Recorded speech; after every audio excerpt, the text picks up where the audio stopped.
যেটা বিষয়ে আমরা টেলিভিশনের গল্প নিয়ে আলোচনা করলাম, বিষয়টা অত্যন্ত গভীর। এগুলো মূলত কাজ করতে করতেই শেখা হয়। টেলিভিশন যেহেতু সে অর্থে কোনো শেখার প্রপার কোনো একাডেমি নেই, বই নেই, কিছু নেই, সবাই কাজ করতে করতেই আরো বেশি ধারালো হয়ে ওঠেন, তারা কাজ করতে করতেই শেখেন। তার ফলে আমার যে ভিডিওগুলো যাচ্ছে সেগুলো কিন্তু কোয়াইট এক্সক্লুসিভ। আমি জানি না বিদেশি টেলিভিশনের কোনো ভিডিও আছে কিনা, আর বিদেশি টেলিভিশন দেখে কোনো লাভ নেই, কারণ মেগা সিরিয়ালের কনসেপ্টটা সারা পৃথিবীতে খুব কম আছে। এবং ভারতবর্ষের মধ্যে যতগুলো ইন্ডাস্ট্রি আছে, টেলিভিশন ইন্ডাস্ট্রি, তার মধ্যে আমাদের বাংলা ইন্ডাস্ট্রি মূলত দ্বিতীয় স্থানে অধিকার করে আছে। তার বাজেট কত বড়, কত বেশি লোক কাজ করছে, কত দর্শকরা দেখে, সেই বিচারে বাংলা ইন্ডাস্ট্রি কিন্তু সেকেন্ড পজিশনে আছে। প্রথম পজিশনে আছে ন্যাশনাল যে ইয়েগুলো, ন্যাশনাল চ্যানেল যেটা বোম্বের চ্যানেল, সেগুলো হচ্ছে প্রথম স্থানে। তারপরে রিজনালে বাংলা হলো প্রথম, অর্থাৎ ভারতবর্ষের মধ্যে দ্বিতীয় পজিশনে আছে। তো তার ফলে বাঙালি রাইটাররা যথেষ্ট ব্যস্ত থাকেন, তাদের পক্ষে শেখানো সম্ভব হয় না। এবং মানুষ কিন্তু একমাত্র কাজ করতে করতেই শেখে।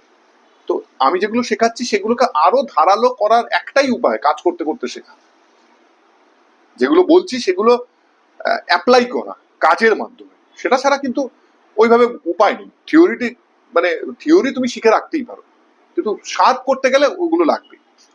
তো যাই হোক, আমি যেটা বলছিলাম, গল্প লেখা নিয়ে। গল্প মূলত আমাদের লেখা হয়ে গেলে হাই পয়েন্ট সহ, সেটা 1 বছরের গল্প, 1 মাসের গল্প বা 7 দিনের গল্প, সেই গল্প যখন লেখা হয়ে যায় সেটা চ্যানেলের কাছে যায়।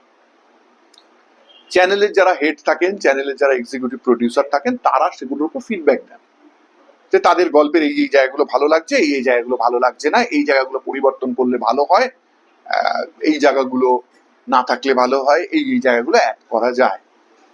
তখন সেই মতো আবার সেগুলো রিভাইজ করা হয়। এটা বললাম তার কারণ হচ্ছে, আমি অনেক দর্শককে দেখেছি তারা মূলত সিরিয়ালের কোনো কিছু ভালো মন্দের বিচারে তারা রাইটারদের গালিগালাজ করেন, ডিরেক্টরদের গালিগালাজ করেন, সবাইকে গালিগালাজ করেন। কিন্তু এখানে জানা দরকার, রাইটারদের হাতে ডিসিশন নেওয়ার সব ক্ষমতাটা থাকে না। তো যাই হোক, গল্প যখন রিভাইজ হয়ে যায় তখন সেটা চলে যায় স্ক্রিন প্লে রাইটারের কাছে, যাকে টেলিভিশনের ভাষায় বলা হয় ওয়ান লাইনার রাইটার। তিনি প্রথমে ওই গল্পটিকে, মানে ধরো 7 দিনের গল্প তাকে দিয়ে দেওয়া হয়েছে, তিনি সেই গল্পকে 7টি ভাগে প্রথমে ভাগ করেন। যে এখান থেকে এত অব্দি প্রথম এপিসোড, এখান থেকে এত অব্দি দ্বিতীয় এপিসোড, এখান থেকে এত অব্দি তৃতীয় এপিসোড। মাথায় রাখতে হবে, যিনি গল্প লিখবেন তিনি মাথায় রাখতে হবে তাকে 7 দিনের গল্প লিখবার সময় সেই গল্পের হিসাবটা খুব জরুরি, যেন সেটা 7 দিন ধরেই চালানো যায়। বেশি হয়ে গেলেও যেমন অসুবিধা, স্পিল করে যেতে পারে, এক্সট্রা হয়ে যেতে পারে, আবার কম হলেও মুশকিল, তখন অনেক কিছু এক্সট্রা জুড়তে হতে পারে। ওই জন্য আমি বারবার বলছি, টেলিভিশন রাইটিং হলো ম্যাথামেটিক্স। প্রচন্ড ভাবে অঙ্ক জানতে হয়। তোমার কাছে যদি 6 দিনের এপিসোডের গল্প থাকে বা 7 দিনের এপিসোডের গল্প থাকে, তুমি যখন গল্পটা লিখছো তখন প্রপারলি 7 দিনটাকে ডিভাইড করে দেবে, যাতে যখন ওয়ান লাইনার রাইটার বা স্ক্রিন প্লে রাইটার ওটাকে 7টি ভাগে ভাগ করবেন, তার যেন কম বা বেশি হয়ে না যায়। বেশি হলে তাও ভালো, তিনি কিছু কিছু জায়গায় এডিট করতে করতে যেতে পারেন, কম হলে আমার মুশকিল। আমি বহু ক্ষেত্রে দেখেছি যে কম হলেও যেমন সমস্যা হয়, বেশি হলেও সমস্যা হয়। কারণ মনে করো 7 দিনের যে গল্পটা, তার যে লাস্ট হাই পয়েন্টটা, ধরো চ্যানেল কর্তৃপক্ষ চাচ্ছেন যে লাস্ট হাই পয়েন্টটা অমুক মাসের 16 তারিখেই আসতে হবে,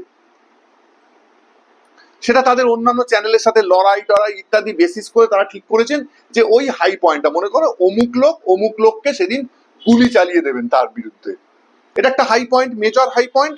ওই হাই পয়েন্টটা চ্যানেল চাইছে যে ধরো আগস্ট মাসের 16 তারিখেই আমার টেলিকাস্ট হতে হবে। এবার দেখা গেল তুমি গল্প লেখার সময় এত বেশি এলিমেন্ট দিয়ে ফেললে, ওয়ান লাইনার রাইটার সেটাকে সামলাতে পারলো না, তোমার সেই হাই পয়েন্টটা গিয়ে পড়লো 17 তারিখ। চলবে না। সব বাদ দিতে হবে, আবার নতুন করে লিখতে হবে। অথবা তুমি এমনই কম দিলে এলিমেন্টস, তোমার হাই পয়েন্টটা গিয়ে পড়লো 15 তারিখ, যেদিনকে হয়তো দর্শক খুব কম দেখছেই না।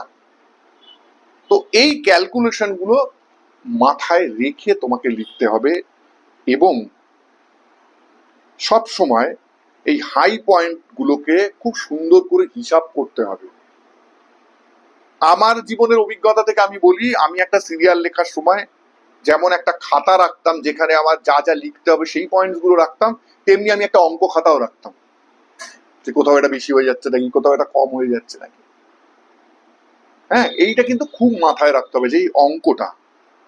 এরপর আমি বলবো যে একটা এপিসোডের স্ট্রাকচার কেমন হয়, অর্থাৎ একটা এপিসোডের স্ট্রাকচার। আমি আগে বলেছিলাম গল্পের স্ট্রাকচার, এন্টায়ার গল্পের স্ট্রাকচারটা এইবার জানতে হবে একজন ওয়ান লাইনার রাইটার বা একটা স্ক্রিন প্লে রাইটার যে বেসিক স্ট্রাকচারটাকে ফলো করেন। আবার বলছি, বদল তোমরা করতেই পারো, বদল করতে গেলে তোমাকে আগে বেসিক স্ট্রাকচারটা জানতে হবে। বেসিক স্ট্রাকচারটা কি বলবো আমার পরের ভিডিওতে।